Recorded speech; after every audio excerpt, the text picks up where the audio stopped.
Hi, I'm Clay. And I'm Dale. I'm a ball joint designer. And I'm a professional mechanic. And together, we've spent the last 7 years trying to fix Dodge stuff. And freeze our butts off for you. Yeah, but in our adventures, we have been kind of isolating all the different problems that people have with steering. This particular truck today, it was all over the road, and we had 80,000 kilometers on our ball joints that were in the truck, and the customer thought that maybe the ball joints needed to be fixed. Unfortunately for us, he didn't give us the wheel nut socket, and we couldn't get the wheels off, but we managed to make the truck steer beautifully again without even touching the ball joints. We just greased them. We had to go through all the neat little things that people put on trucks and kind of tighten them up, take them off, and just sort it out. Now it's beautiful.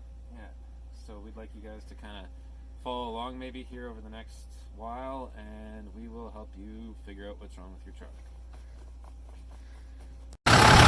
Okay, so we're troubleshooting loose steering in the truck.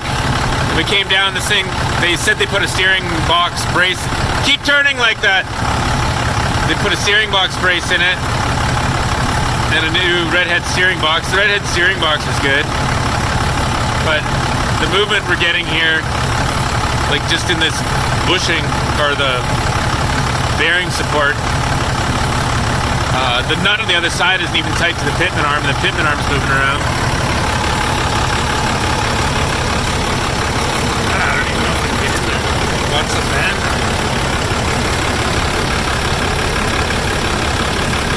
Yeah.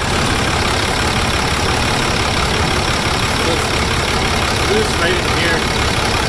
So this nut right here isn't tight to the pitman arm, so it's moving in the sector shaft. The reason I really don't like these things is because it hides it. Anyway, we'll fix it. The other reason that I hate these... Oops, sorry, Dale. The other reason I hate these brackets is because you can't get at anything if you have to tighten it. So we want to make sure there's 220 foot-pounds on this nut, but you can't do that with that bracket there. Or maybe you can, I don't know. They're just a pain in the ass. Okay, so again with the steering box brace or whatever, these are the nuts. This is for the bearing. This goes on the end of the sector shaft. This tightens up. And we put it in the lathe just to see what's going on. Now the jaws probably aren't true and stuff, but at the same time it should spin fairly close. But we noticed it was moving around quite a bit. And see that? I don't know. Let's see if we can get down here. See how not in line that is?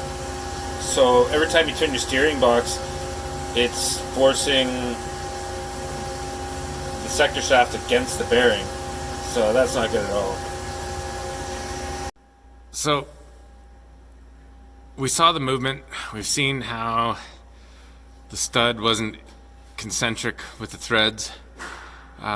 This is a telltale sign right here. See how it's kind of an orange rusty and the rest is black? That shows that it was loose. So it allowed air to get in and water. I know everyone's gonna say, oh, they're always rusty, but it would be rusty consistently. And that shows a ton of movement. And you can see the movement in the splines here. So his truck driving all over the road and being loose is this nut not being fully tight and the sector shaft moving inside the pitman arm.